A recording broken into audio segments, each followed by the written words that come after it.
the end of our study, but this is a text which is really still open.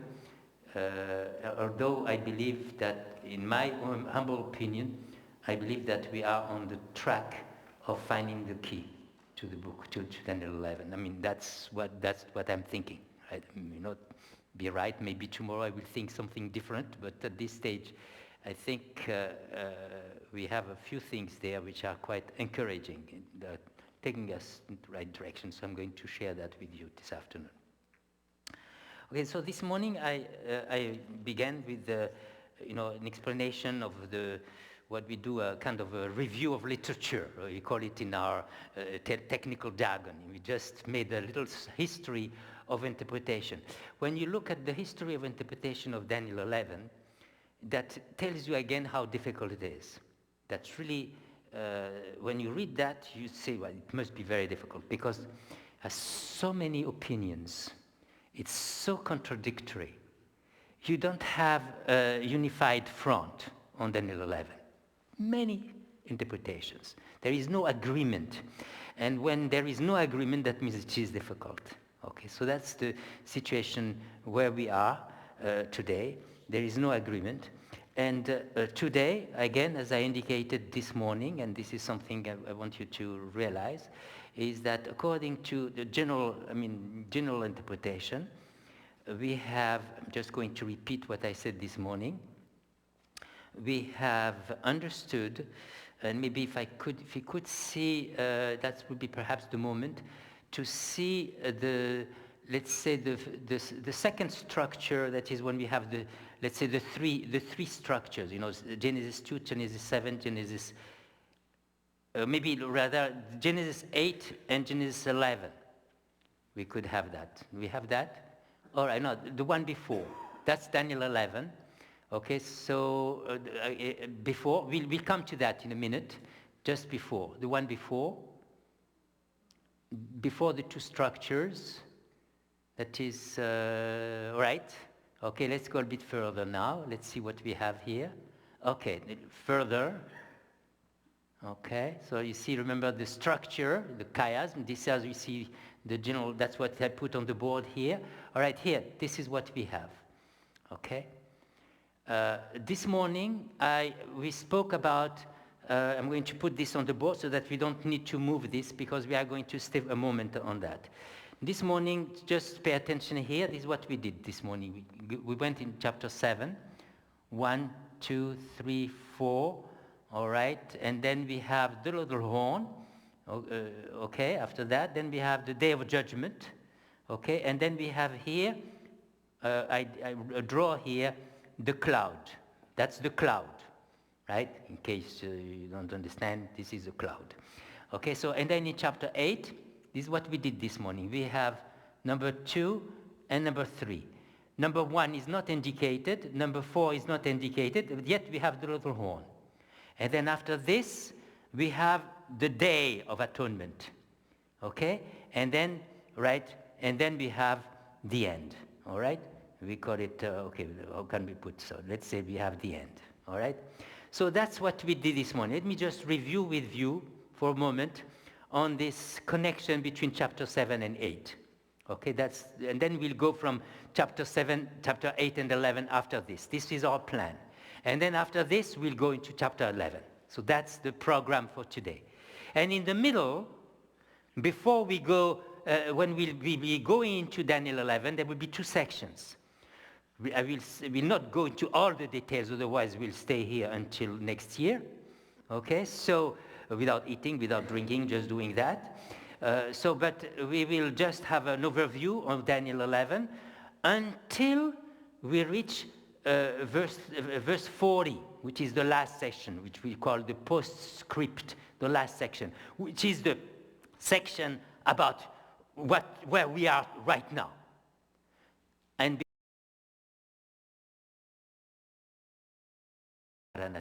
you remember this morning I lied to you. I gave you 3 meanings, and you left with a very profound frustration. Where is the third meaning? Right? So I don't know. It was for today, for this afternoon. All right. So that's the plan for today, for this afternoon. So for the moment, just let's look at that again. You remember this change. But when the fact that we have the second and the third, but not the first, not the fourth, and I explained to you, well, actually, this abnormality can be explained only through the fact that he wanted our attention to the two animals, the ram and the goat. That's this change, this shift, this breaking of the rhythm 4-2, not representative animals, non-representative animals,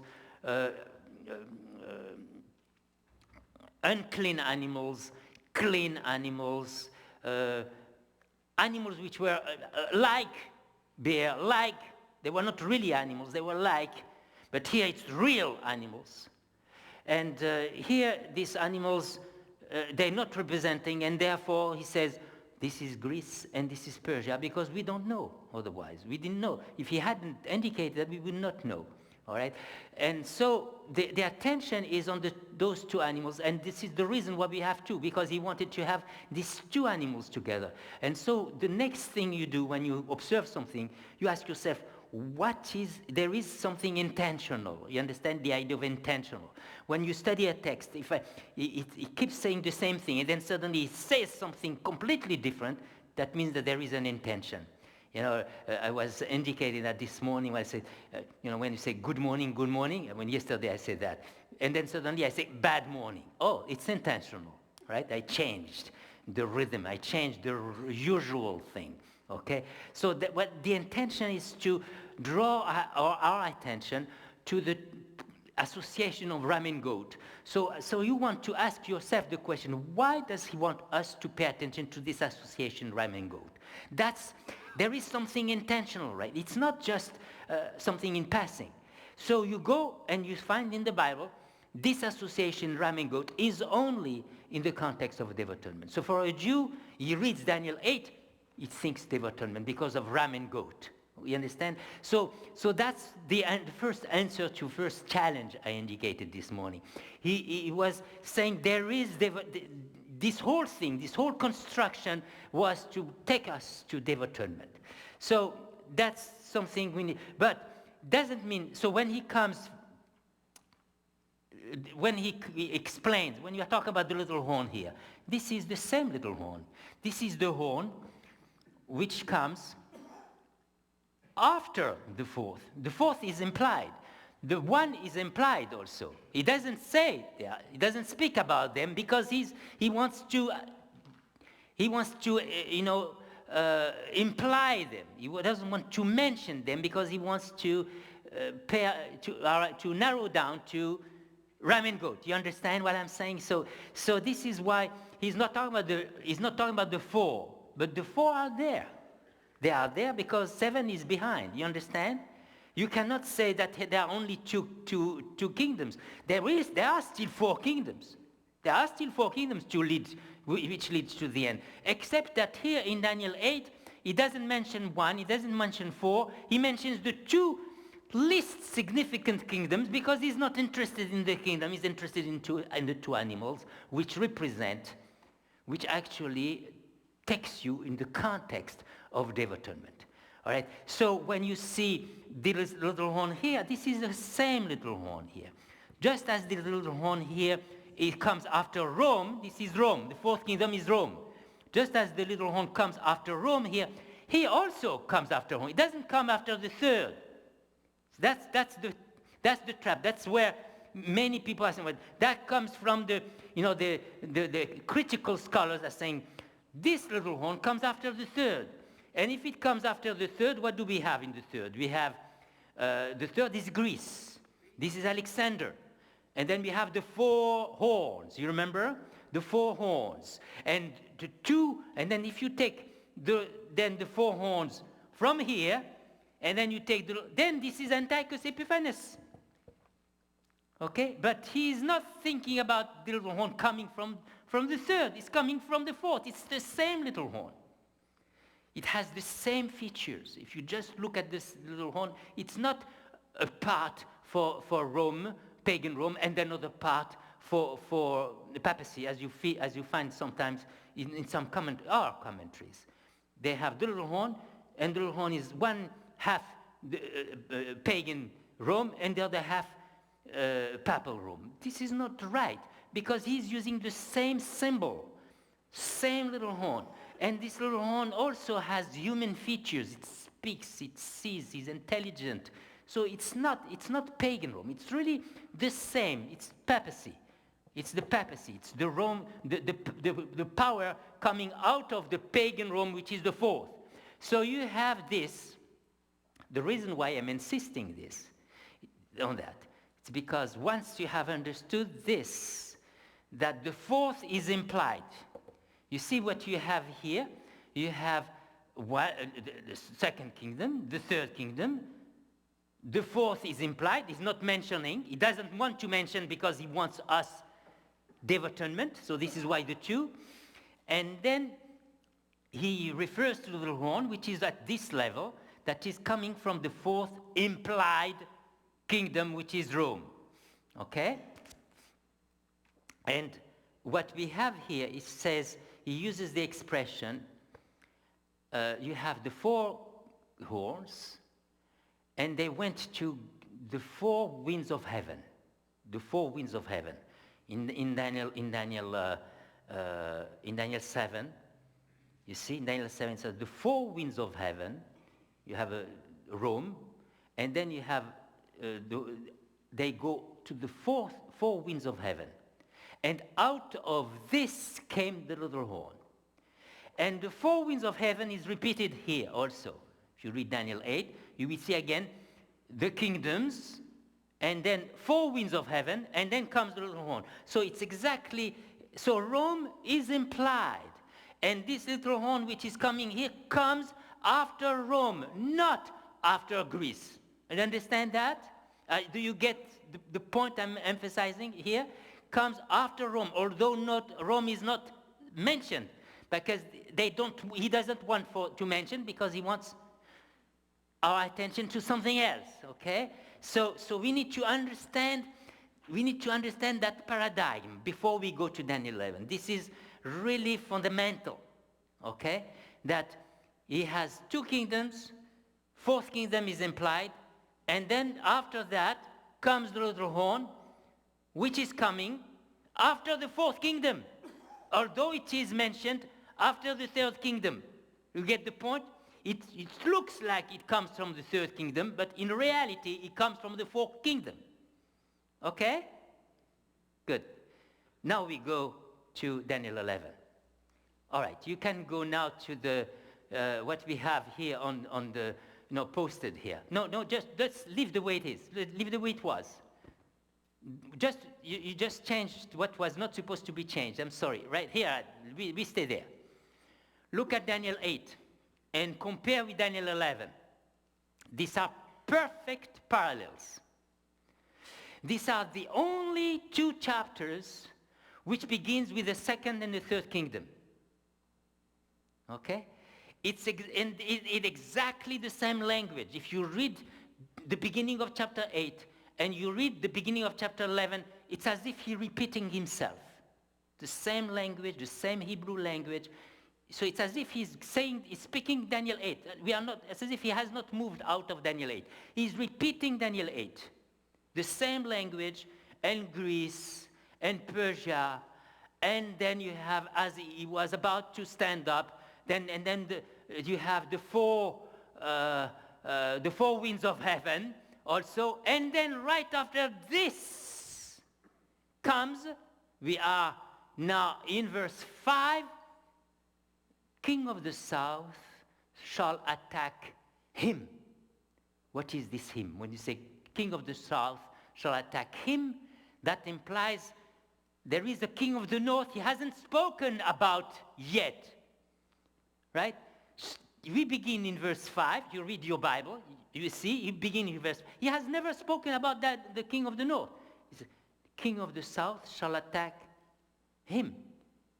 And we know, when you read the whole book of Daniel, or the whole chapter of Daniel 11, that what we have, you have a back and forth movement between King of the North, King of the South. They're fighting each other.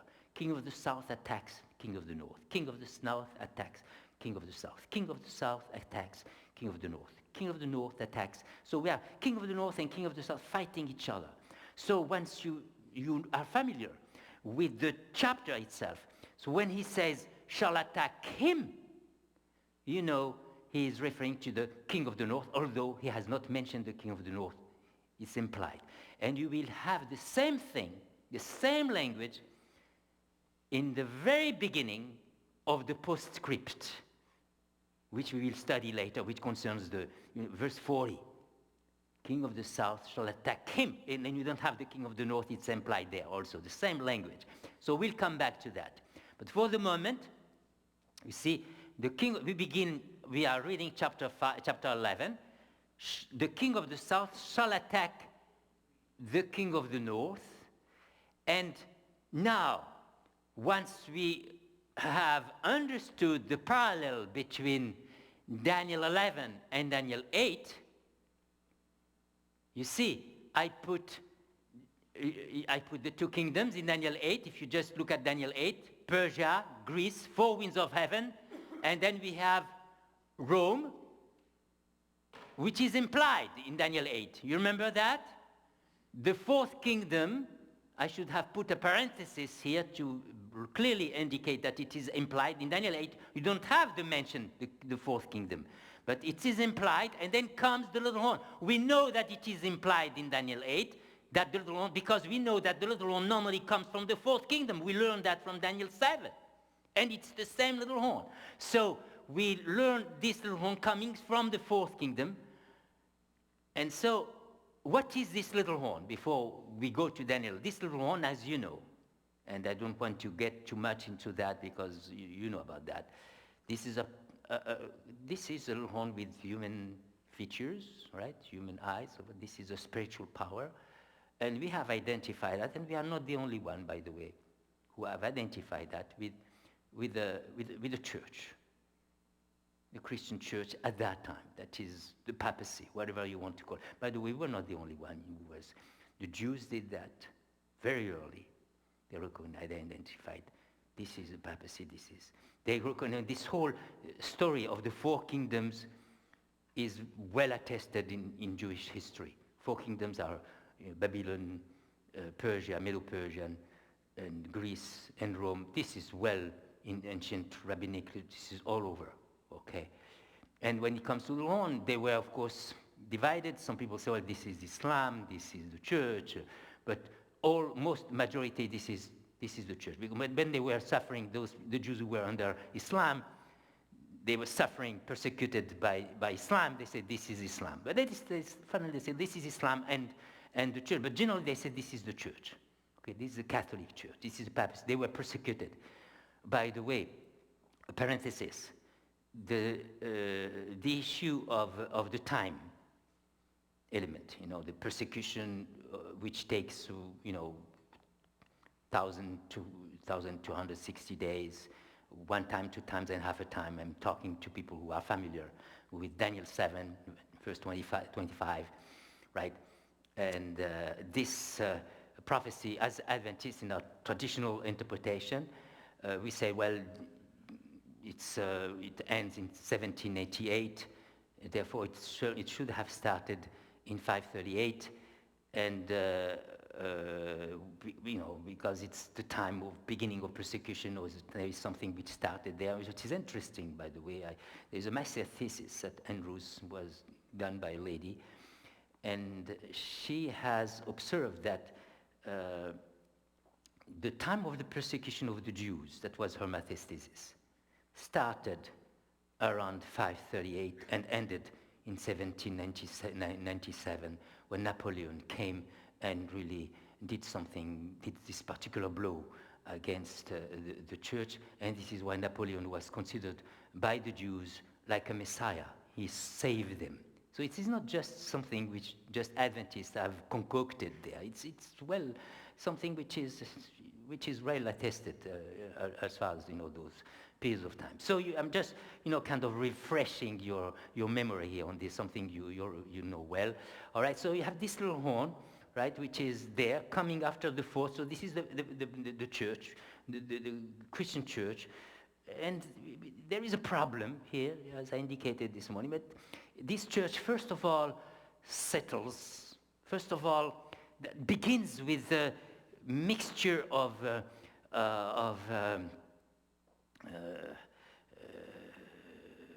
mixing the state and the church. That's what really characterizes this little horn, and then you have persecution after that. When the persecution cannot begin before.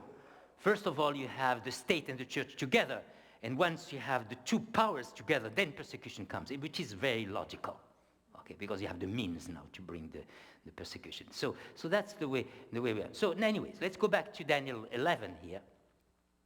So we have what we see here. This little horn in Daniel 8 comes after the fourth kingdom. Now, what do we have here? If we understand that Daniel 11 parallels Daniel 8, as we can see, what comes right after the four winds of heaven, just as we have after the four winds of heaven in Daniel 8, we have the fourth kingdom implied, and then comes the little horn, we should say also that in Daniel 11, we should have the fourth kingdom, which is Rome, implied, and then we have the little horn. So as soon as you reach verse 5 of Daniel 8, the king of the north shall attack him. You are at the time of the little horn. You are not at another time. Have you followed me here on this matter? Am I clear? Okay, I may come back if I'm not clear, just raise your hand, I will repeat. Okay? Yes? I wonder if you just repeat it. Okay, I will repeat that, right? You see that in Daniel 8,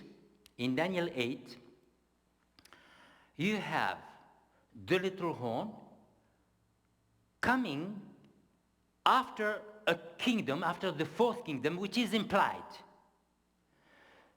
You have first Persia, first Greece, then you have four winds of heaven, then the fourth kingdom is implied, and then after this little horn. So what I'm saying, I'm taking that observation, the fact that Daniel 8 and Daniel 11 are parallel, I'm taking that observation to say the same thing. Since in Daniel 8, this is what we have, Persia, Greece, then the fourth kingdom implied, not mentioned, and then the little horn, I should find the same thing in Daniel 11. I have Persia, I have Greece, exactly the same language. I have the four winds of heaven. Therefore now, it's the fourth kingdom implied, and what comes after should be the little horn. Therefore, the kingdom of the north and king of the... This is the time of the little horn. That's my point. And that's what many people missed. And therefore, what do? They take the north, and they say they don't relate to the fourth kingdom, they go to the third kingdom. And therefore, they begin to say the Ptolemies and the Seleucids and the Ptolemies and the Maccabean and Antiochus Epiphanes. And that's the big mistake, in my view. Because they did not understand the parallel between Daniel 8 and Daniel 11. If you have a parallel and you take that parallel seriously, then you say, since in Daniel 8 it's that way, we should do it that way also. So when you reach verse 5, when you say the king of the north shall attack him, okay, this is the king of the south. This is actually the fourth kingdom, the pagan Rome. Okay, that's what we have. So that's the new paradigm I'm sharing with you. That's a completely new paradigm. You don't find it elsewhere. That's a completely new paradigm. What I'm saying then basically, when you reach then Daniel, we reach king of, you know what is also happening? When you reach this moment, okay, or verse 5, when you reach the moment of the little horn, before I go to verse 5 of Daniel 11, when you reach the moment of the little horn in Daniel 8, the language changes. shifts into a completely different mood.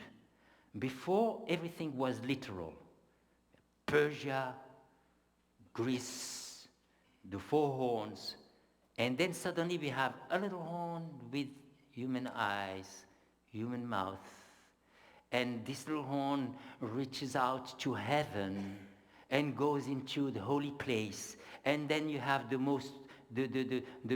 great prince, and then you have, and from that moment, after immediately, as soon as you reach the little horn, the language becomes symbolic, spiritual. You are on a spiritual mood, which you were not before. Are you with me? Right? Before you were just literal. But as soon as you reach the little horn, that moment, suddenly the language is symbolic. And so that's very important, because this is where the problem is. We have, when we were doing that, you know, the Ptolemies and the Seleucids and the Seleucids and the Ptolemies and the Maccabees and Antiochus Epiphanes and so forth, we were doing literal applications, you know, applying to the earthly kings. We are not doing so, in other words, as if it was continuing. There is a very important principle which has been often, you know, transgressed in the interpretation of the book of Daniel.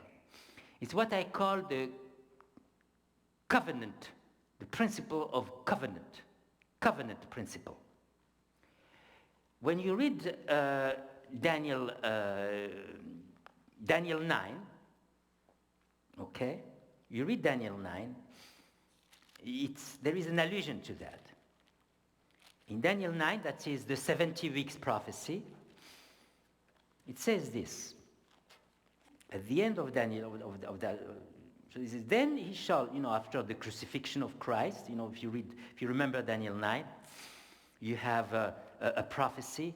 I should say perhaps a word about this Daniel 9, which is beautiful, very masterpiece of literature, Daniel 9. Masterpiece, so intricate, so symmetric, so beautiful, poetic. You know, it's not just numbers. It is numbers. But it's interesting, by the way, that Jesus, it's a 70 weeks prophecy. That means 7 by 7. It's a jubilee. So starting at the jubilee. And then when Jesus comes, by the way, he fulfills the prophecies. And he comes in the synagogue. And he opens the book.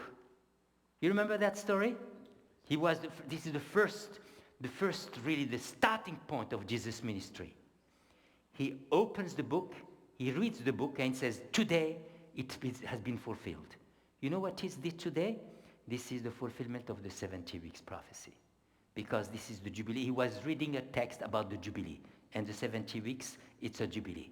Okay? So anyway, so that's a quick parenthesis. After this prophecy, which concerns the coming of the Messiah.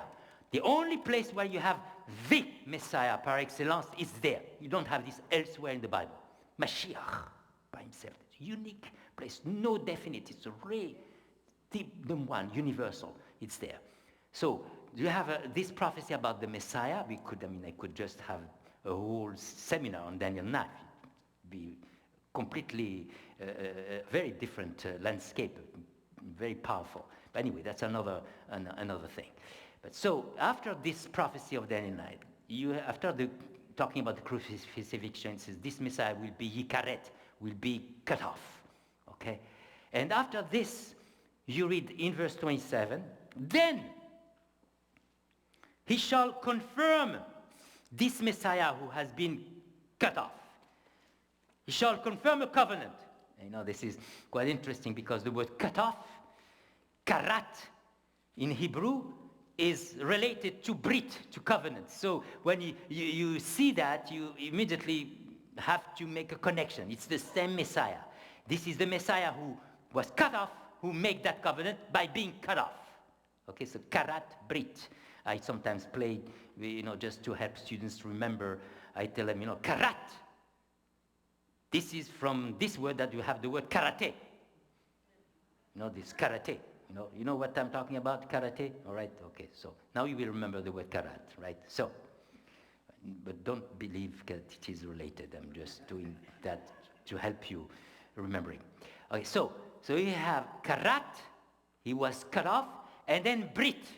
He makes a connection. Brit had nothing to do with British, by the way. Some people were making that connection, no connection. Brit means covenant. He confirmed a covenant, but in the middle of the week, he shall bring an end to sacrifice and offering. Well, that's the point. From that moment on, he's saying, no more temple. New covenant, which is a covenant which doesn't depend anymore on the temple, doesn't depend anymore on a place, it doesn't depend anymore on a people. It explodes beyond the people, it explodes beyond the nation, explodes beyond the country. It becomes a universal covenant. That's what we are. That's where we are. As soon as Jesus Christ died on the cross, and then people, Jewish people at that time, Jewish Christians, which were a lot, by the way, more than what you think, they went out, the early Christians, and began to reach out to the people, to the nations. Then the covenant became a universal covenant. It was not dependent on Palestine, on Jerusalem, on this temple. Now the temple was going to be in heaven. When Stephen fulfilled the prophecy, he saw, by the way, instead of looking at Stephen being stoned, that's when Christians do that. Oh, he's stoned. They just stop at the stoning. They're not looking at what Stephen is looking. That is, he's looking at heaven. He says, I see Jesus Christ there. That's the fulfillment of the 70 weeks prophecy. Heaven. Everything is in heaven. Jerusalem is in heaven. The temple is in heaven. Salvation comes from heaven. That's the new thing after the cross. So when you interpret prophecies, you need to keep this in mind, because that's what we call a very important hermeneutic principle. That as soon as we reach the time of the cross, after the cross, as soon as we reach the time of the little horn, it's no longer depending on the, let's say, the prophecy is no longer applying to the Palestine and Jerusalem and the Jewish people. It is the Jewish people also, but it is in a spiritual manner. The Jewish people is involved in that. Of course, they started the evangelist program. They are involved, but it's international, it's universal, it's spiritual, it's all. The temple is no longer there. The temple is going to be destroyed. The Daniel 9 is going to tell us that. Right after this, the temple is going to be destroyed. So there is no more sacrifice. So it doesn't depend. So when we interpret now Daniel 11, and when we interpret Daniel 8, the same thing. We should be aware of that. So when you're talking about the king of the north, don't go again with the Ptolemies and the Seleucids and the Ptolemies and the Seleucids after, and then applied to, and then see Islam and things like that. It has nothing to do. It's interesting, just to give you an example of mistakes. I'm going to refer to someone I respect, and we have many reasons to respect, because he's one of our pioneers, and that is Uriah Smith.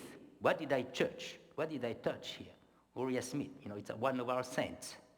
Okay, so Uriah Smith said, well, this is the north is Turkey, right?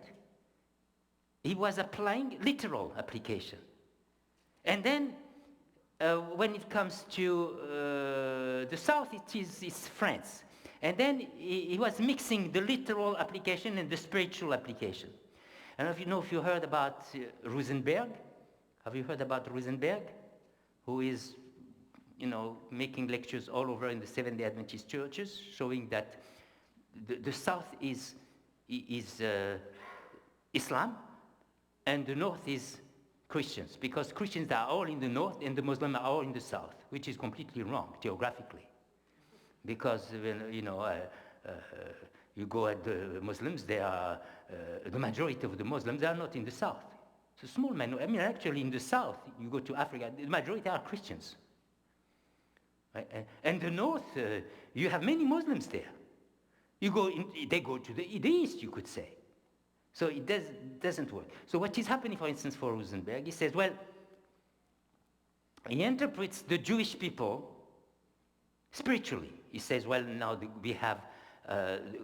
we don't speak about Jewish people anymore. They are no longer a part of the covenant because we are having a spiritual covenant. We are talking about spiritual Israel.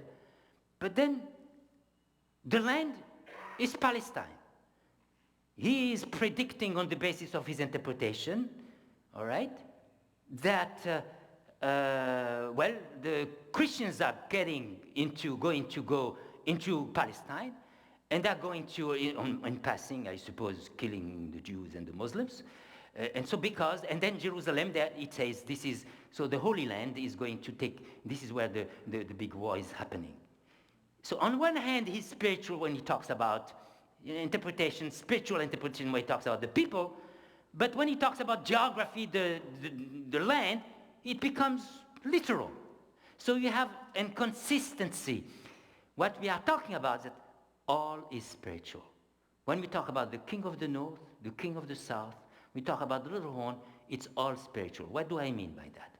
Talking about the little horn, we know, as we have indicated, this is a spiritual power. This is not a political power. This is not Russia, all right, or another power, or Turkey. This is a power which is spiritual, which is made of many nations, all right? This is what, and the same with the king of the north. Now, let me just give you an explanation about the king of the north and the king of the south. First of all, now we need to go to the, I think,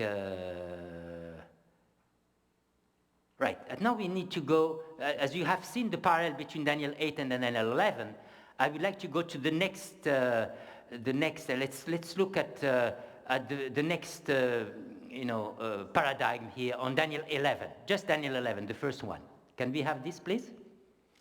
I'm sorry, I'm just kind of persecuting you a little bit, perhaps influenced by Little Horn a little bit, all right? Okay, so, all right, just, okay, no, it's not the war between husband and wives we are talking about, but the wars between the north and the south. All right, not also between against our neighbors, but, all right, so are we getting it? Okay, well, no, it's taking some time. It's still the same, we had it before, just the one before. The one on just Daniel 11. Okay, right. Okay, let's look at the first structure. Okay, right. This is the first structure. You have two structures. The same text has two ways of organization. That may surprise us, and we have this happens very often in the scriptures.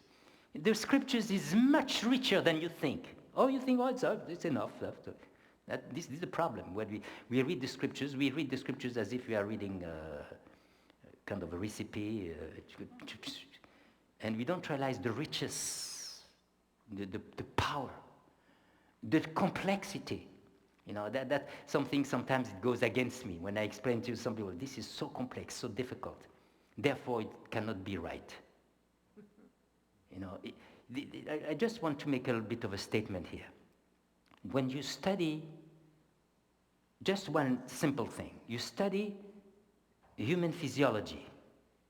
Is it simple or is it complicated? It is very complex, right? You study a flower, small thing. If you are a scientist, it is very complex. Everything is complex. But when it comes, so therefore we need our intelligence. We need to pay attention because it's very complex, because it's life.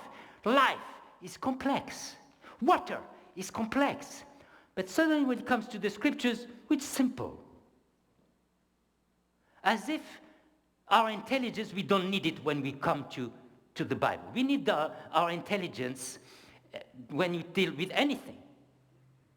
But when it comes to the Bible, I have some friends of mine who are brilliant minds. I know them because they are really professionals and they are scholars, maybe a surgeon or a medical doctor or a lawyer, very intelligent when they deal with their business. It's unbelievable, very successful. But when they come and talk with the Bible, suddenly they are children. Suddenly they are mentally retarded because they are telling me we don't need our intelligence anymore. They use their intelligence when it comes to deal with all these scientific things. But when it comes to the scriptures, we don't need our intelligence anymore. And by the way, this is a big problem. This is why very often we are bringing a very powerful, profound truth in a language of a baby. And therefore, people think that we are crazy. Okay, now I have to close the parenthesis.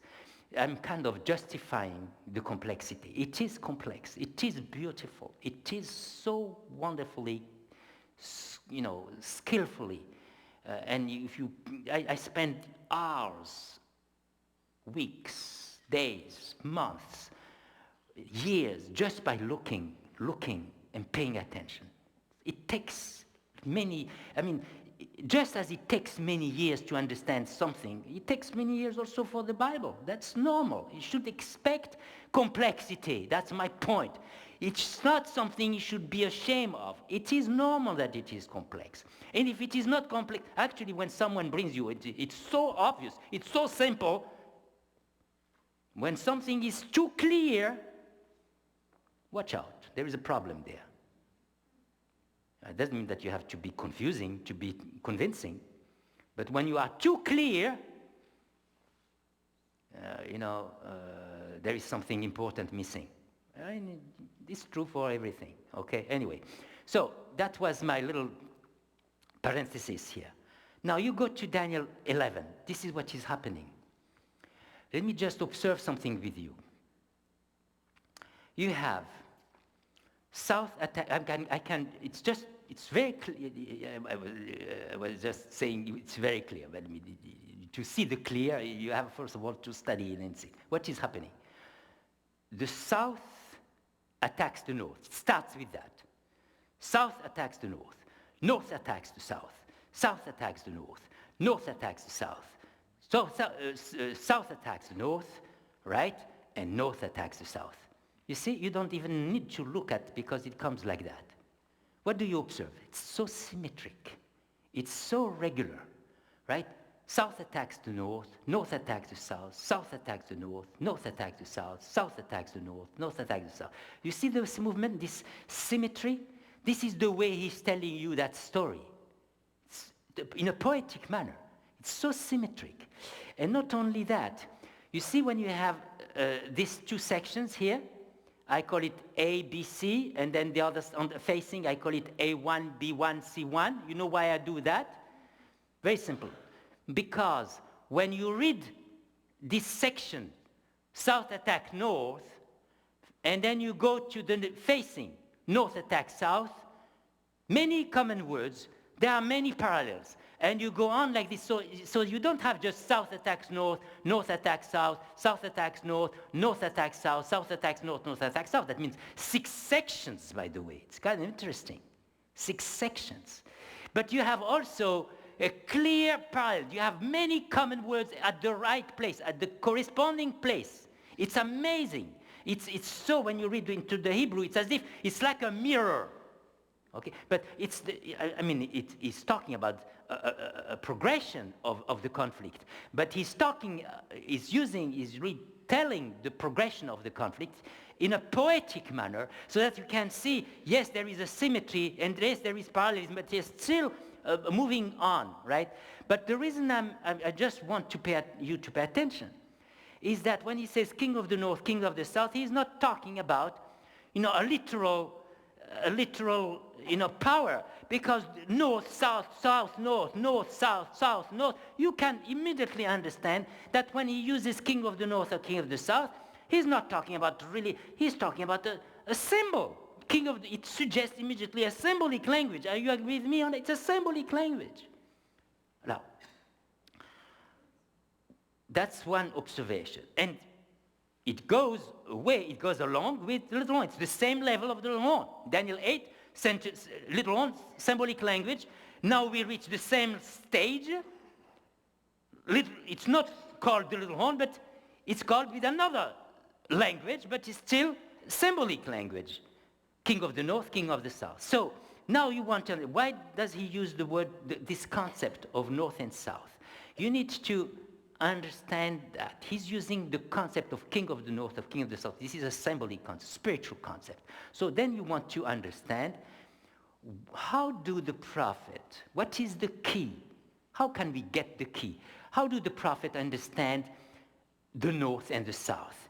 When the prophets, Jeremiah, Ezekiel, Hosea, all these 8th century prophets, 7th century prophets, really not very far, they are in the neighborhood. When they refer to the north, they refer to Babylon. Babylon. You see, I'm going to draw a little map here, okay? I'm going to raise this here. I have done this morning, so I'm going to repeat that little drawing.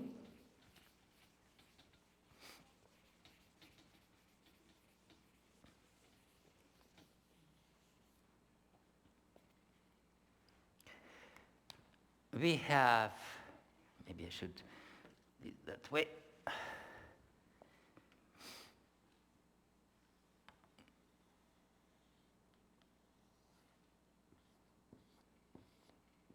All right.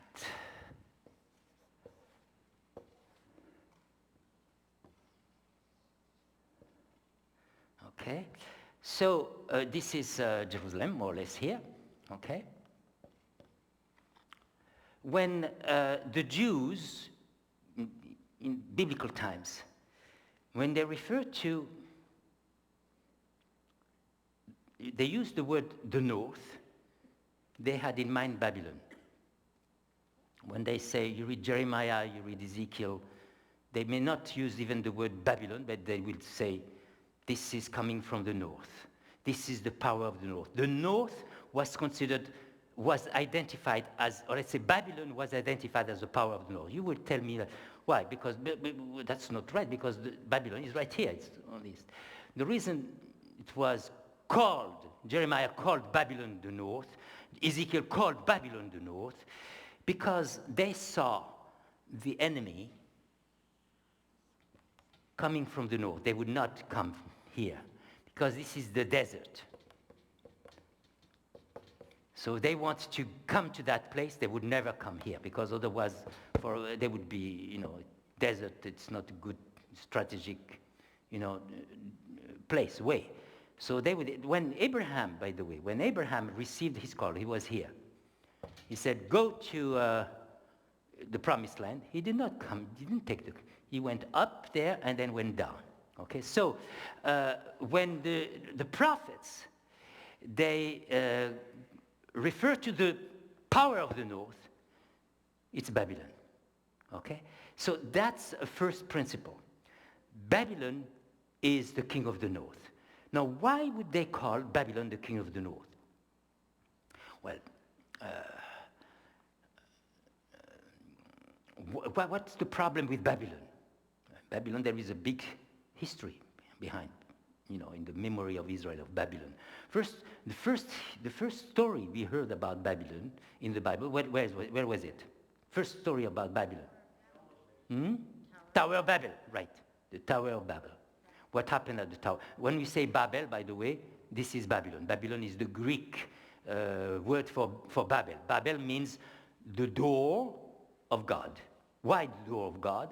Because you have, I will come back to that later on, you have a group of people, all the people of that time, they gathered together, they united, and they wanted to build a temple to reach out, to reach the door of God. When you want to reach the door of something in the language of that time, that means you want to take his place. You want to take the door of a city, that means you can enter the city because you have the door, because the door is, you enter the city. So the Bab, that means the door, Bab-El, the door of God. So they wanted to take the Bab-El, the door of God, and the result, Balal, confusion. And the author of Genesis 11 is making a joke. He's really playing on the words. He says, "Oh, you want to Babel, Balal? You become confused." See, so Babel, in the memory of Israel, and also in the memory of Daniel himself, Babel resonates with that particular story of a power which wants to take God's place. It's a religious power, wants to coming together and wants to take God's place. That's what characterizes Babylon. And actually, in the time of Daniel, and Daniel begins, by the way, the book of Daniel begins with an allusion to the Tower of Babel. And there is, by the way, a whole dissertation. Someone wrote a dissertation that Andrew's on with me, Enrique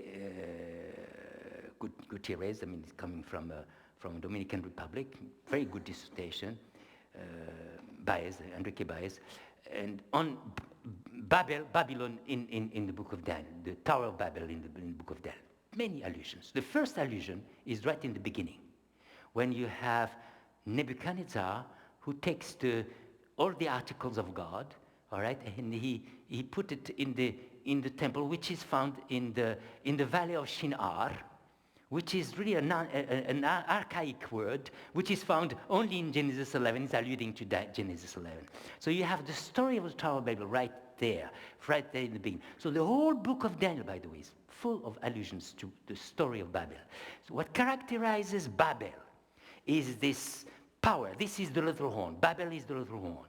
Babel is this power which wants to take God's place, the usurpation. Takes to elevate and makes the kingdom here, right? They want to unite, not to make to replace the heavenly kingdom by an earthly kingdom. That's the whole mentality. That's the north. That's Babylon. Okay, that's the church. That's the little horn. All right, now you have the key for the north. What about the south? Well, if you have understood the north as being Babylon, the south is Egypt. Very simply. Now, don't take now Egypt literal, as does, for instance, Rosenberg and many other people. Literal, I mean, Egyptian, that means the Muslims. No. Babylon is not Mesopotamian. It's not Iraqians. It's, when we say the power of the north in our interpretation, we are saying it's the church. Spiritual interpretation. Why should we suddenly, when you talk with Egypt, suddenly it becomes literal? You see the incoherence, the inconsistency of methodology? No, just as Babylon is spiritual, Egypt is spiritual. So then you'll have to understand what is Egypt in the mentality, in the minds of the Israelites, of the prophets. Well, when you go through the Bible, you end up with a picture, let's say a theology of Egypt, which is really well shaped and well defined already in the time of the Exodus, but even before. Egypt is characterized by a certain attitude vis-à-vis God himself. Just as Babylon is the religious power which wants to take God's place, Egypt is a power which says, I don't know your God, denies God. It's an agnostic power. It's a power which really doesn't believe in God, so to speak. And so this is why we are saying that when you talk about Egypt in the context of the prophets, when we have, by the way, what I'm saying here is very well supported in the scripture. We talk about Egypt, even in Isaiah. Don't rely on Egypt. You know, this reed, broken reed. Remember that image, by the way, the reed is an Egyptian symbol. You know, the reed, if you study a little bit some Egyptian history, the reed is an Egyptian symbol. It represents Egypt. So Egypt is represented by the horses, by the reed, by the human power. The power which really doesn't really take care of God. You know, the agnostic power. So this is why Egypt is secular power. It's not a religious power. It is the state. It is it could be, this is the iron, for instance. This is why the clay cannot, they have the state and the church, right? The state and the church. Or this is later on, Roman, we are right there, the Roman Empire. And later on, this is the kings. And then later on, this is, French Revolution. And then this is, and so forth. So you have, in other words, what we are talking about, the king of the south and the king of the north. We are talking about two different kind of powers. You have, and spiritual powers. You are not talking about really literal nations, because we are no longer now on that mood. We are no longer saying now it's going to happen in Palestine, as many dispensationalists, many Christians, evangelical Christians, they are expecting Armageddon. They are expecting that the all is going to happen in Jerusalem. They are prepared for that. Are you aware of that? Yeah, many, and we have some Adventists who fell into that thing too, because today, you hear about the Muslims, you better be fashionable, you have to be relevant, so let's speak about the Muslims, right? So and then we miss the text. So this is the big problem we have. That's another hermeneutic problem. So when I'm talking about, first of all, this hermeneutic principle. As soon as we reach the time of Jesus, the time of the cross, the little horn, suddenly it becomes universal. I'm going to read another text, which I forgot to mention, which is found in John 4. You certainly know that passage. John 4, okay? And this is Jesus who is speaking to the Samaritan lady. You remember that? Right? In John 4.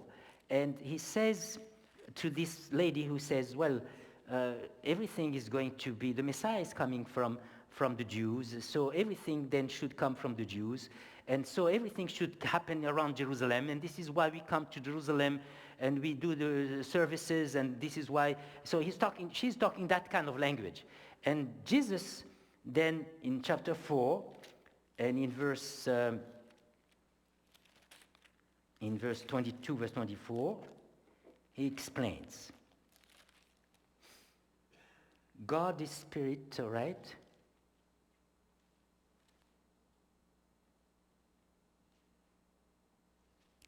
And those who worship him must worship in spirit and truth. Okay, so I was thinking of another, I should say, verse 22. You worship what you do not know. We know, we Jew, Jesus says, what we worship for salvation is from the Jews. So he recognizes that. But the hour is coming, he says, and now is beginning. The true worshippers will worship the Father in spirit and truth, for the Father is seeking such to worship him, and so forth. So he's simply saying that, well, now at his time, the temple is there. All our implication, all prophecies should be applied, to the Jewish people, to that particular context. But as soon as we have this explosion of the covenant, as soon as the temple is destroyed and the temple is in heaven, we have now to use another key of interpretation. And don't expect now to have something happening in Jerusalem. Jerusalem has nothing to do with prophecy. The Jerusalem today I'm talking about. Oh, by the way, when I'm saying that, I'm not saying that the Jews are completely excluded from salvation, or the Jews are excluded from the plan of salvation from God. I mean, someone who knows me would certainly realize that I would never say such a thing.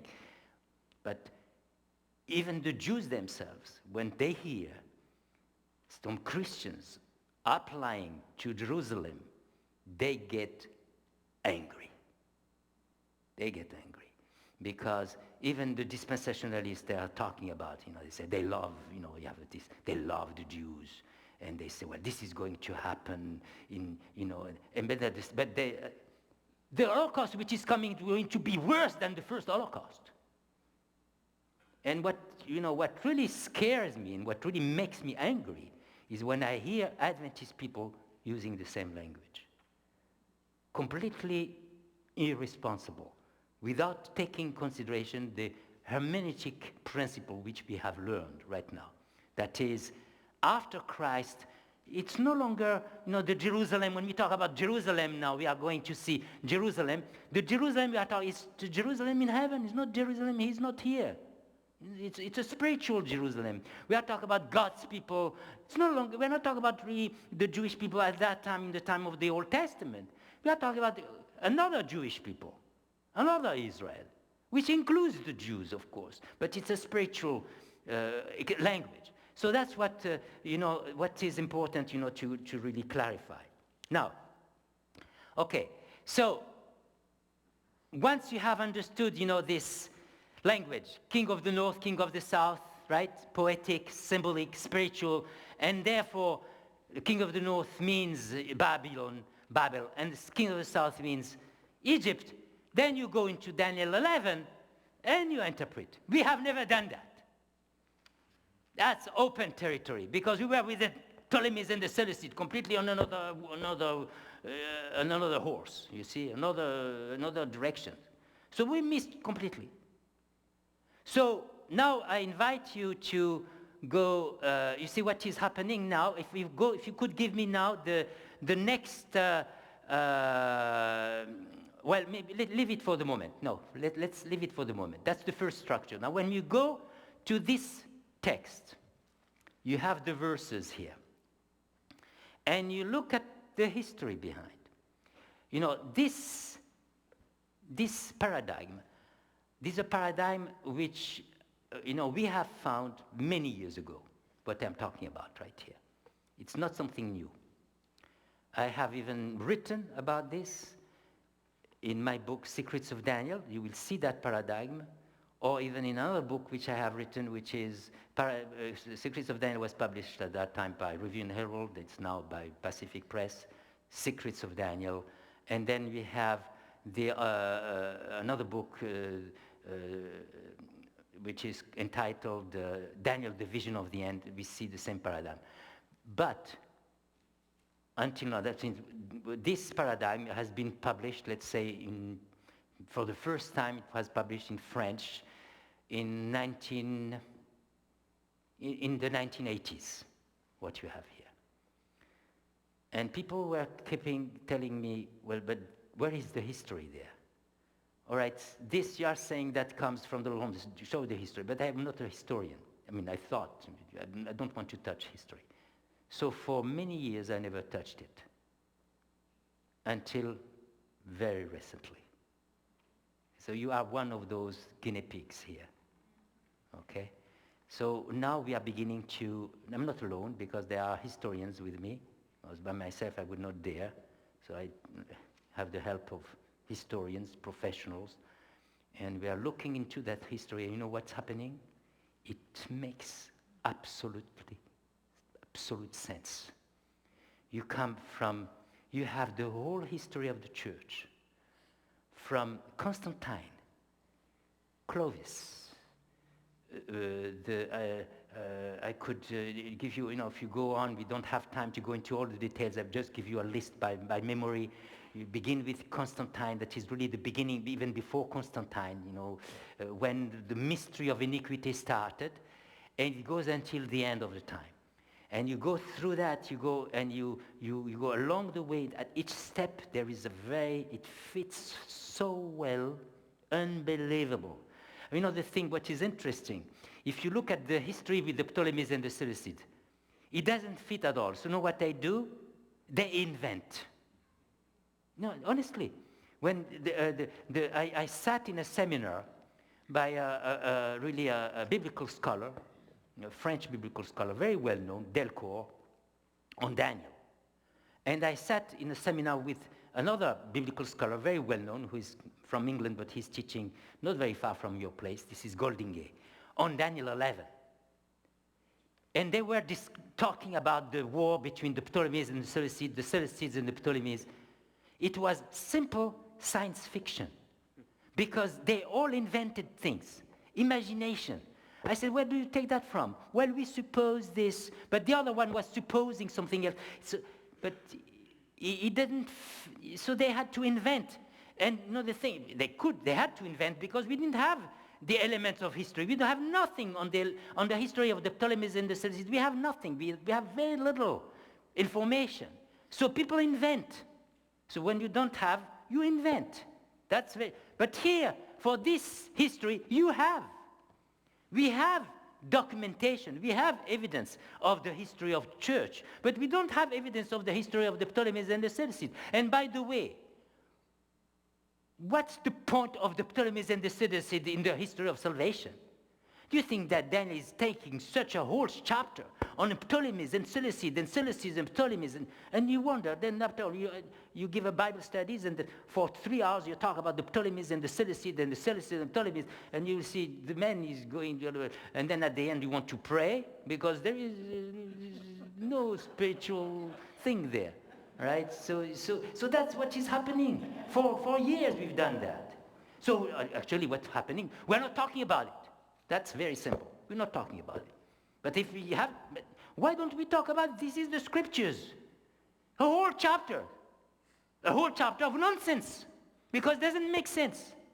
You see, so we've heard a problem here, and we need to shake that problem. We need to revise that. We need the new thing I was talking about this morning. We don't need to be afraid of the new thing. Well, we have to be controlling each other. I always say to my students, when you find something, when you study the scriptures, do not read them alone, corporately. That's the principle, together. So we share with each other, we shake each other, we confront each other, we learn from each other. That's the way it should be. Otherwise, this is the problem with Daniel and Revelation. Do you know that Daniel 11, you should know that, it's kind of an interesting thing. Daniel 11 was a very important chapter for David Koresh. David Koresh said, this is the most important chapter of the Bible. I read this. The problem of David Koresh, he understood it was important. That's all he understood. But then he read the book of Daniel and the book of Revelation alone. Conclusion, you know that. When you read the scriptures alone and you find something important, and you are just alone, you should know it's delirium. As long as it has not been confronted with people. You need to confront with other people, with the church. You need to run risk to be denied, okay? Creative theology. Right. But creative theology has also to be controlled. Otherwise, we just, right? All right. So that's what we are doing right now. So we're coming now at the end of the session, more or less, right? So we are coming. So we go through the whole thing. So you have the whole history, coming back, from Constantine, Clovis, the beginning of when they began to have the state and the church together, and then you have also, just to give you an idea, we have also the story of the St. Bartholomew's massacre. It's right there. It's very clear. I mean, you read that, and you know what I did? I'm writing on this, just to make you, I've been writing on that, and we are discussing this. For each decoding, I look at a textbook. I'm not taking a book, obscure book, that no one knew about, to support my point. I want a textbook which everyone agrees. And I take the text of the textbook in connection to the interpretation.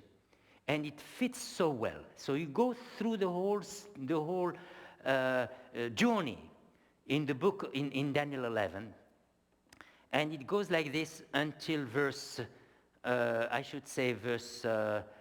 maybe I should go now with the other structure. That's the structure which is chronological. Now there is another structure. Now I'm coming back to the other point I want to share. I want to give you the second structure. Could you give us the second structure, please? You see, as I was beginning, and then I digressed, I kind of went to another direction. saying you have a text with two structures. The creation stories, I wrote my dissertation on the creation story. It has two structures. Structure of the days, 7 days, but there is also another one. And it fits very well. So this is what we have also here. Okay? So you can see more or less, so you have here, it's what we call, it's a chiastic, I call it the chiastic covenant structure. What we have here, you begin with the church, okay? Then you have the church which is really beginning in verse 5. And then after that you have a return. That means it settles. I should put the return within the point B. Then you have the establishing of the persecuting power. Then you have the development of persecution. Then you have in the middle something. Verse 22. See what we have is this. At least I will write here. I will write it differently. We have A, B, C, D, C1, B1, A1. Okay? In other words, I reproduce what you have there, which is a chiastic structure, in a different way, in a different drawing, so that you can see something different. I mean, it's the same thing. So you have C and C1, B and B1, and A and E and E1. And then you have this, what we call the top. It's like a mountain, and it's like a mirror. And this is really the middle, what I call this is verse 22. And then if you read, you will see that these sections, which I call A, B, C, A1, B1, C1, the reason I call them that way is because they are parallels. It's the same language. Okay, you have to trust me on this matter, at least for the moment. Okay, I don't have time to get into that, but you will see. We'll have the material very, very soon. You will see that the same Hebrew language, the same expressions. So this is what we have here. So it's like a mirror. Okay, and this is a way, a parallelism. We call it a kind of mountain parallelism or whatever. There are several words which are used to that. It's a chiasm, and then you have the middle. And when you have a chiasm and the middle, the story points of the sacrifice of Isaac is exactly the same structure. And you have the middle also. And then parallels, like, mirrors, mirroring each other. Okay? That's what we have. You see, you have, look at C, development of persecution, C1, development of persecution. Before you have establishment, B, establishment of persecuting power, there you have fall of persecuting power. Before you had pagan church, the north, together with the south, and then that would be A1 you have the apostate church, the north with the south. Okay? So you can see clearly it's very symmetric. So really, you have to really pay attention and you will see that. So what is happening here? What is the message of here? What is interesting is this verse 22, which is really the middle. When you read verse 22, what do you have here? Let's read verse 22. Now we go back to Daniel 11.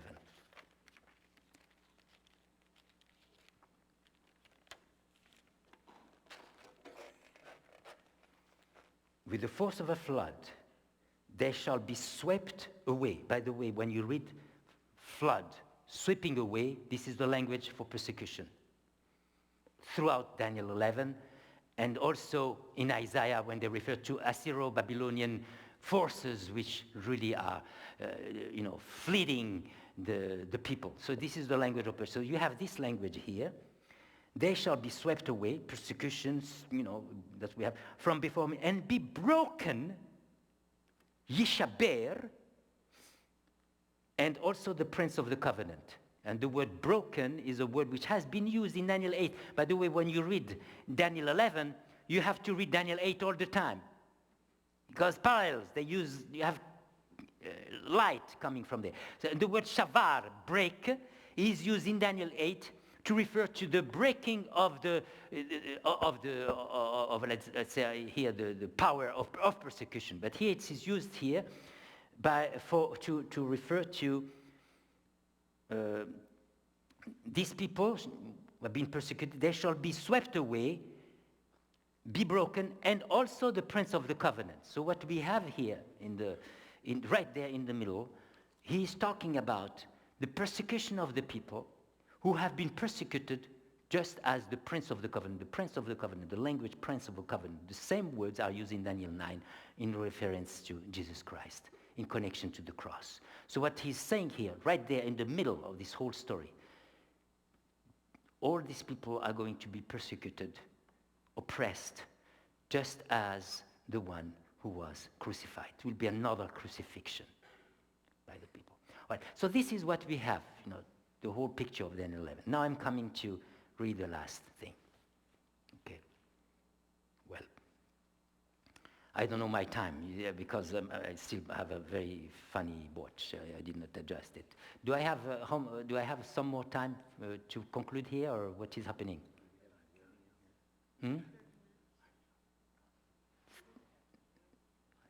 How much time do I have? All night. Oh, the whole night. Okay, well, all right. So I will take, let's say, the next 15 minutes, I think, to get to that.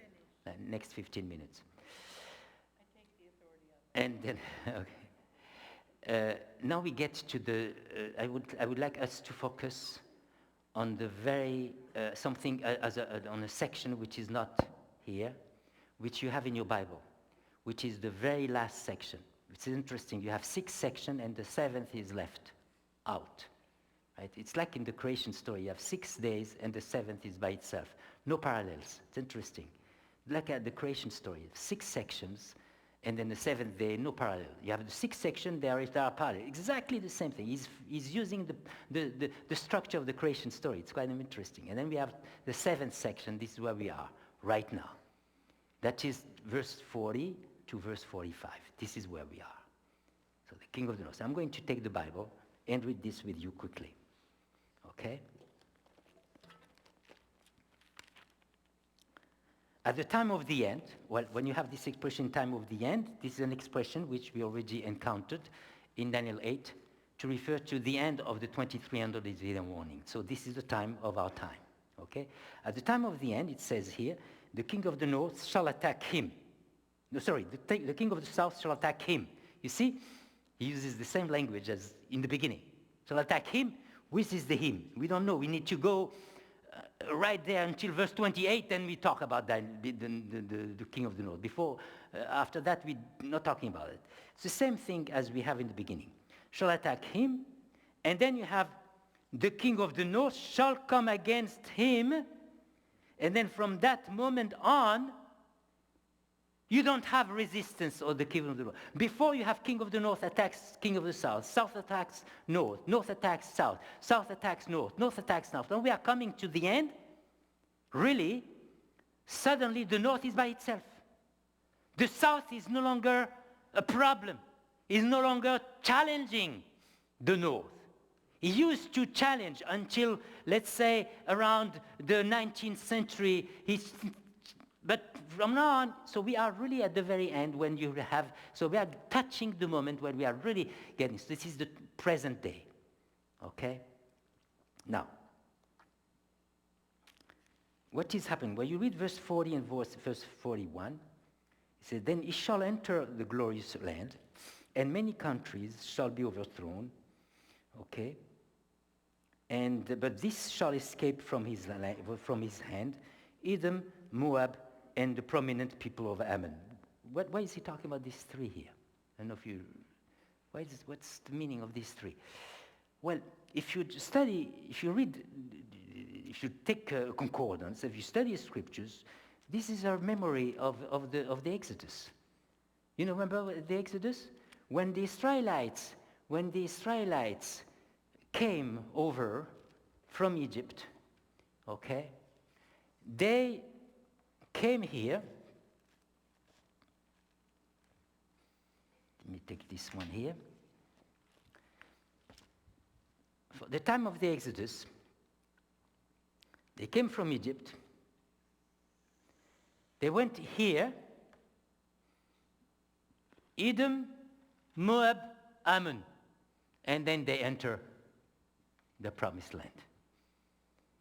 This sequence, Edom, Moab, Ammon, is suggesting the journey of the Israelites coming from, the Exodus. He is using the paradigm of the Exodus. You see, he's using spiritual language. Don't take now Edom, Ammon, Moab as this is the Muslims.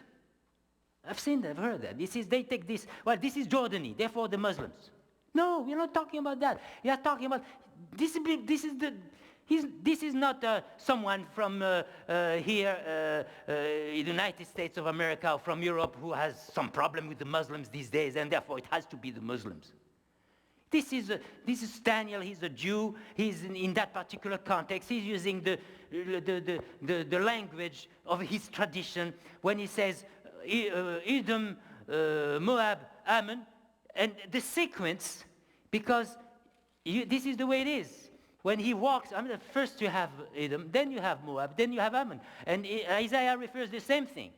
He uses the same language. So it says then, he will enter the promised land, and then when he enters the promised land, and then they will escape. What he's simply saying here, they will escape, he's just reminding you the story. Because these three people, if you read the story of the Exodus, these are when the Jews came, the Israelites came, invaded the promised land. These are the three countries, the three nations which were escaped, which kind of were excluded to the cherem. We call the cherem, that is the extermination thing. You remember that story? The Israelites were supposed to do what we call how do you do that in English, by the way? I forgot the word in English. When they entered the land and they were supposed to destroy, the extermination, right? They were supposed to exterminate. You remember that? And in Hebrew, the term is cherem. They were supposed to exterminate. And when it comes, these are the only three nations of Canaan which escaped. So Daniel is using that paradigm to say this power of the north, Babel, is going to enter the promised land. That's what is the promised land? It's not Jerusalem. This is God's people. He's going to invade and kill all the God's people. But there will be, just as we had at that time, will be people who will survive. He's using the same language in Daniel 12, by the way. He uses exactly the same language in Daniel 12, the same verb, talking about the survivors in Daniel 12, verse 1. The survivors who will be the remnant, they will survive. So he's talking about the time of trouble, and talking about, so there will be a time, when we'll be, you see, what we are talking about is, and now we are beginning to speak future, which we are not yet. Future is this: it will come a moment when this power, as the text says, this power will be everywhere. But before it is everywhere, by the way, you have the power here is saying it comes to the south, very south, and then after he reached the extremity of the south, so you have the north, which reached the extremity south. What does that mean? When you have north and south, that's another right, what we call this a merismus. That means north-south, that means some merismus, the whole world.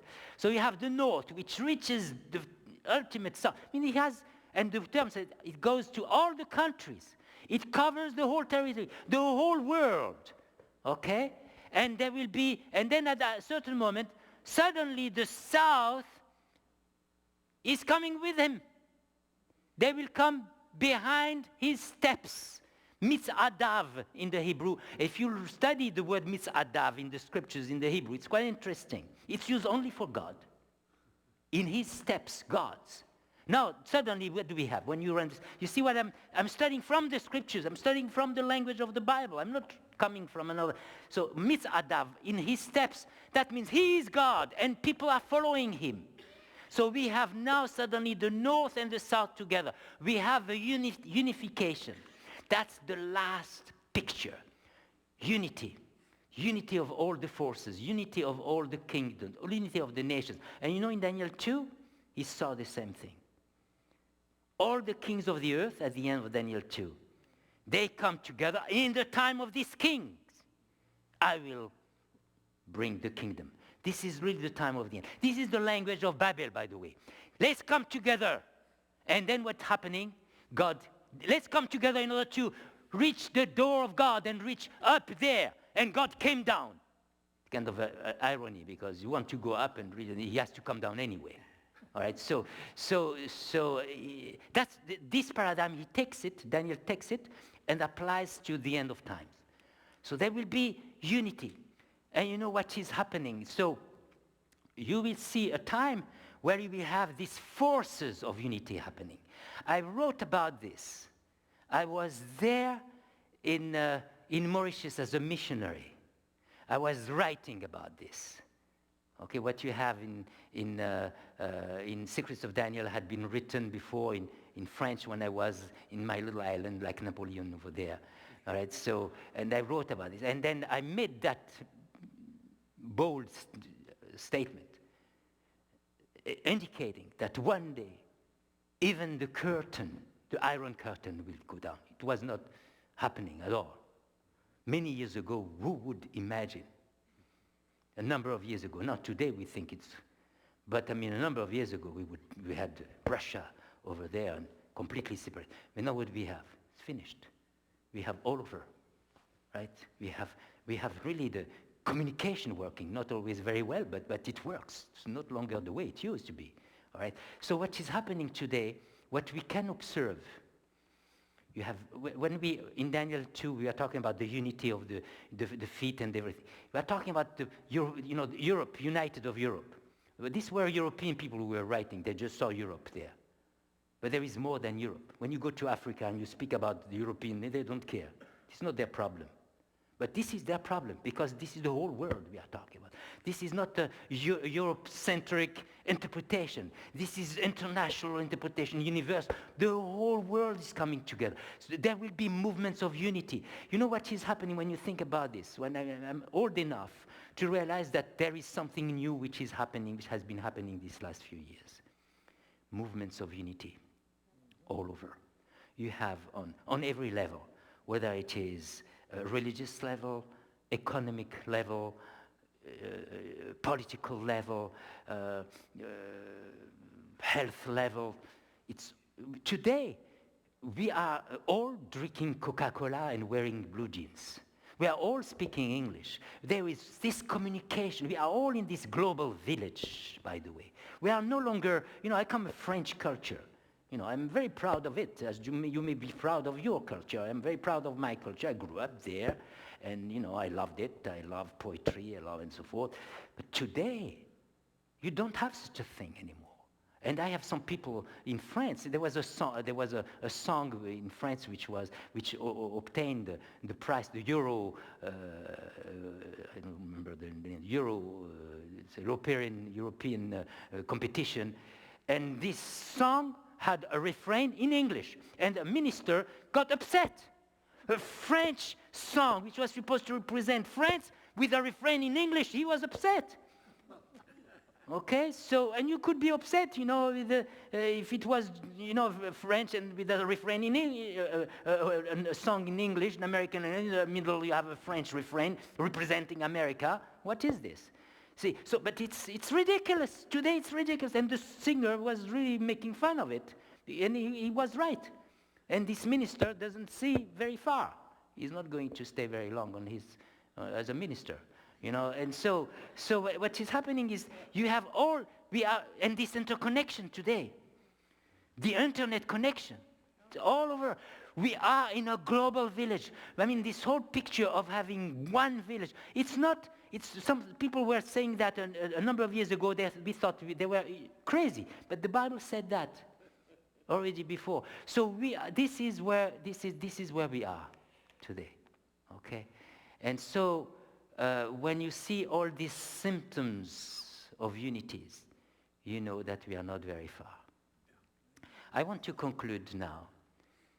Just try to fulfill my promise about the third meaning of Maranatha.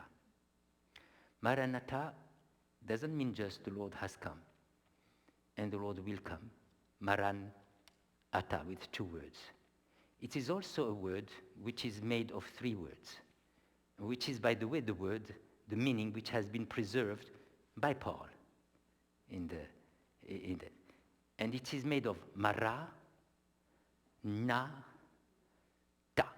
You see, when you say maranatha, you don't hear that, right? It can be maranatha, or it could be maranatha. Depends, how you say it, right? So you have mara, which means, oh Lord.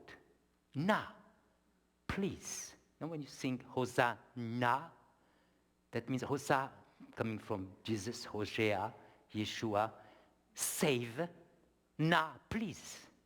All right? It's not a song of joy, by the way. Sometimes we say Hosanna, they were happy. They're not happy. Hosanna, save, please, because we are in trouble. Na. Right? So Mara, oh Lord. Na, please. Ta, come. This is a prayer. Well, that's perhaps we have all these pictures, all this. Don't play the prophet. You can study the scriptures. You can just know where you are. But the only, perhaps, wise response to prophecy is, oh Lord, please come. That's the prayer. There is nothing else you can do. Elie Wiesel, I'm going to finish with him here in a way. Elie Wiesel, I don't know if you heard about him, Nobel Prize of Peace, and someone who is in New York, still alive. He survived Auschwitz. He was a teenager at Auschwitz. He spent the whole time at Auschwitz, and he was crushed there, and he was a believer. He was a great Jewish believer before Auschwitz. And at the end, and then he went through that. And a journalist one day interviewed him and asked him, how do you think of God after this story, this experience? He thought for a moment, and he said, how do I think of God after that? Well, before I spoke about God, now I speak to God. This is kind of very dramatic answer, and that's my point. Don't pray to have persecutions. I heard some people, please send us the persecution. People who don't know what they are talking about. I have been persecuted myself. I was in the army, and I was crushed for my conviction, and I was about to die, and I went to prison, and I was tortured, I was beaten. I know what it means, and I tell you, I will not pray to have that. And people who pray to have persecution, they are spoiled children who don't have no idea what it means. But pray so that God gives you the strength, the wisdom to be standing, so that when he comes, and this is the last word of the book of Daniel, by the way, that you will stand when he comes. And this is my prayer with you. Thank you.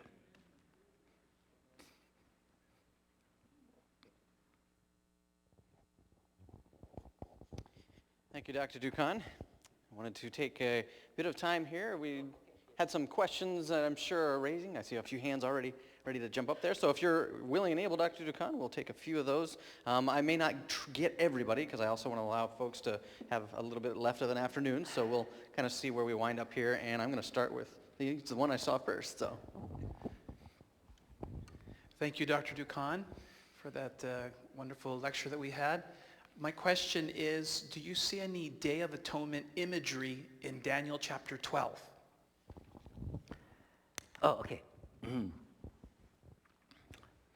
What is interesting, I did not go into all these details, and that's a very important question because we can at the same time address an issue which is I think on the horizon. There is Daniel 12, there are many passages of Daniel 12 which are in Daniel 11. One of them, for instance, the most obvious, is found in Daniel 11, verse 31. You have it on the front. Taking away abomination of desolation. which you have in Daniel 12. In Daniel 12, verse 11, right? If you read, if you just take in consideration the information which is suggested in Daniel 11, what we are talking about here is something which is supposed to come before the time of the end. Not after the time of the end. The time of the end comes much later. The time of the end is what we understand. The word time of the end, expression time of the end, is an expression which is used to refer to the 2300 in the morning. The same expression is used in Daniel 11, verse 40. What is before, all what is before, is not yet the time of the end. It leads to the time of the end, but it's not yet the time of the end. So when you are talking about what we are talking about in Daniel 11, all this is still before. And so when he's alluding to Daniel 11, verse 12, Daniel 12, verse 11, I should say, Daniel 12, verse 11, when you talk also about the taking of the day, which takes 1290, this is supposed to belong to a period of time before, so to speak, 1844. Now, I didn't mention that, but let me just say something. When you read, you enter Daniel 12. First picture you see is the Michael standing, which is concluding Daniel 11. Michael has, done the victory, has really won the victory. He's standing. It's like the Son of Man coming. And then you have a flashback, time of trouble. And then you have another flashback a little further, and then this is the judgment. It's the same thing in Daniel 7. In Daniel 7, you have this, the coming of the Son of Man. He sees the coming of the Son of Man.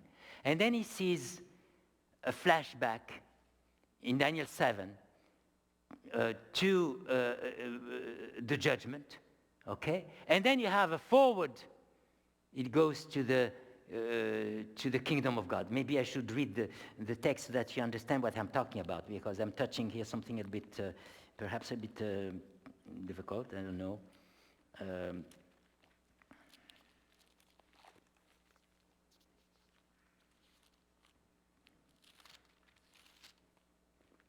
In Daniel 7, we read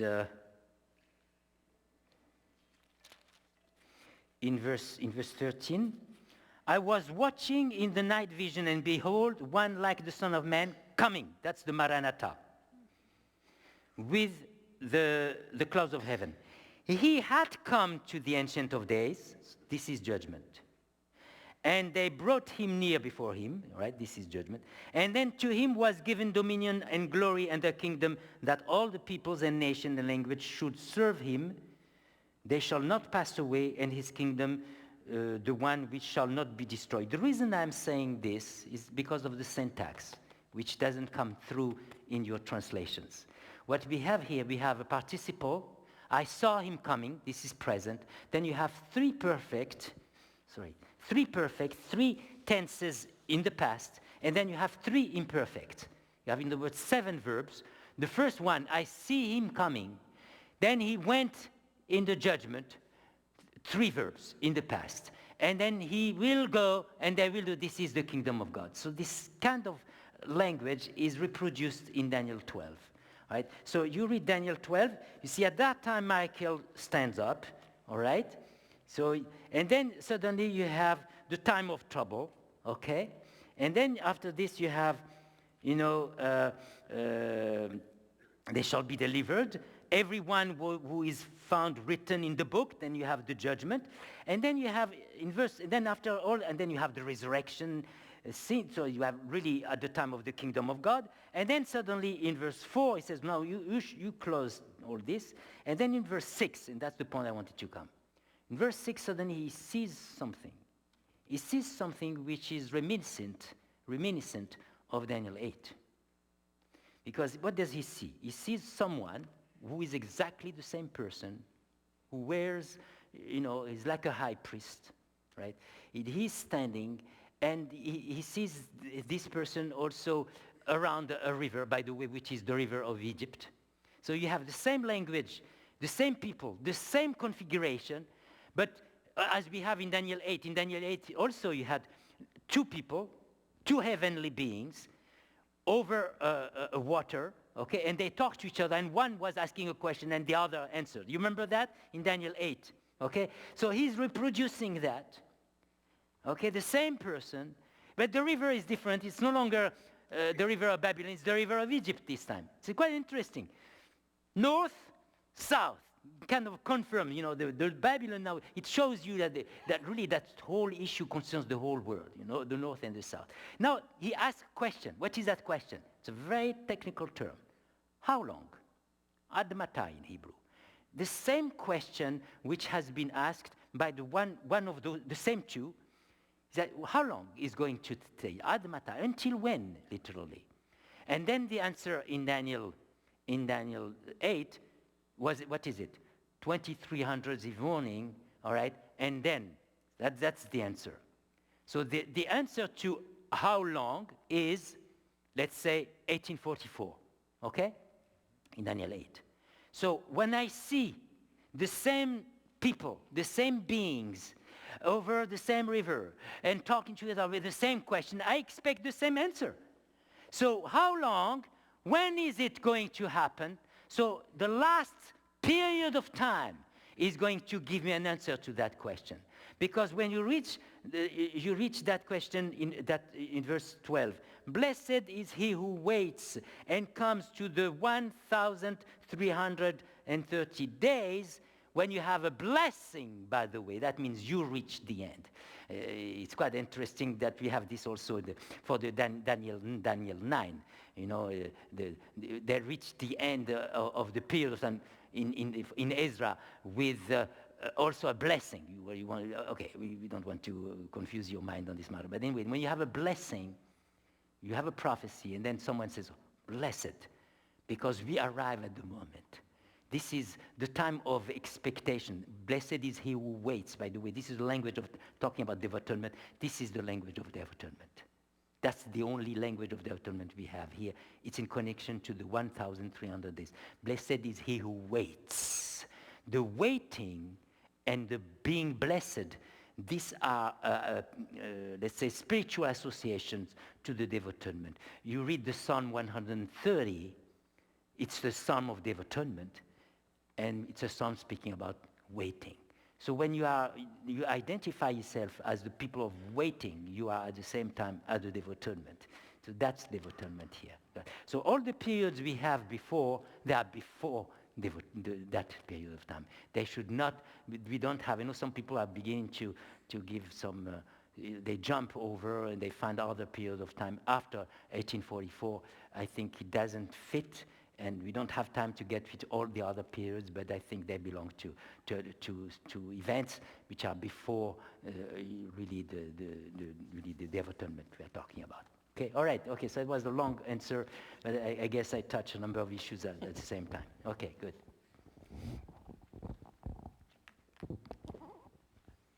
Is any or all of this information in your books? Okay, what we have in my book is, you don't have this. This is new, completely new. The chiasm, the center, this is completely new, okay? What you have in my book is, let's say, the other. We don't have history at all in my book. You don't have the historical applications. We have the idea, I explain, that it is, what I explain, the Babylon is a spiritual power, all what I explain to you, it is in my book. But the historical applications, fulfillments, step by step of Daniel 11 is completely new. But that's the reason I didn't share that with you. First of all, we don't have time, it's a long history, but this is something also I need to test with other people, with other historians, and so that's in the process right now. So this is coming. I'm writing the new commentary of Daniel, by the way, for the new Bible commentary. I'm writing it with someone else also, so that will be there come in a couple of years, right? Okay? Yes. Yes, please. Oh. I wouldn't assume that the book of Daniel is written with chapters numbered. If it was added later, were those Okay, well, added as good. part of the literary Yeah. structure? It's a good question. This question was asked to me this morning by someone else.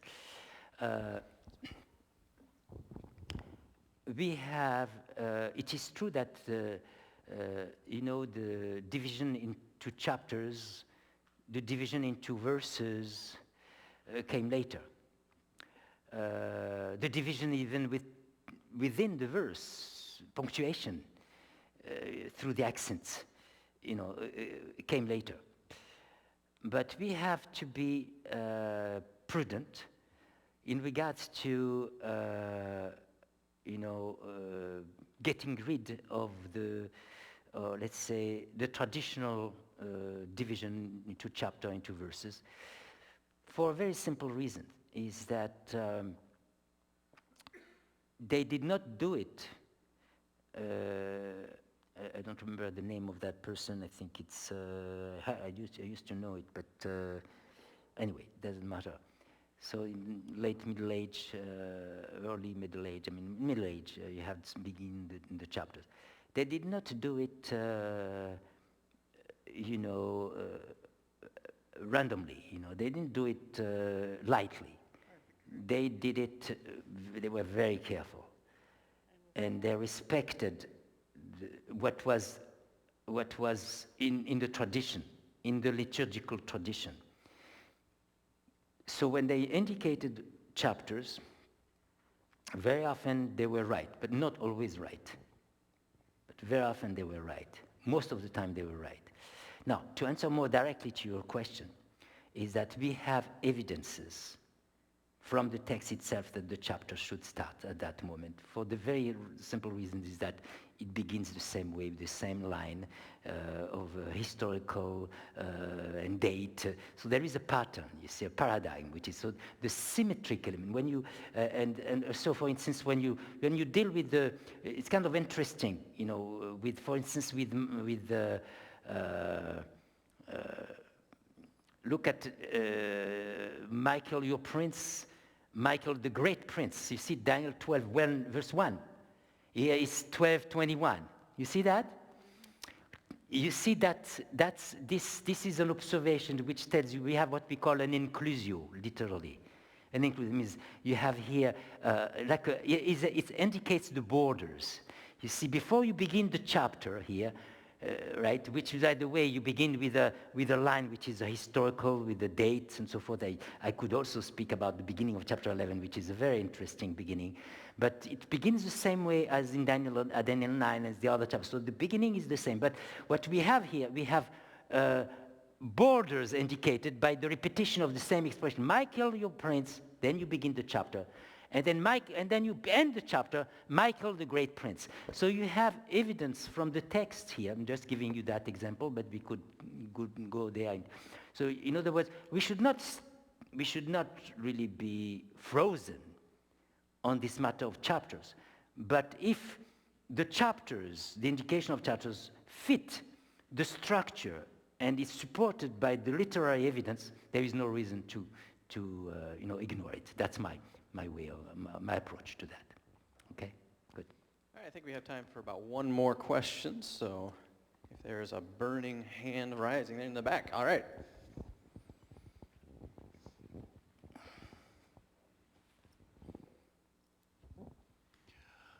What happened in 1844? Was it a singular event?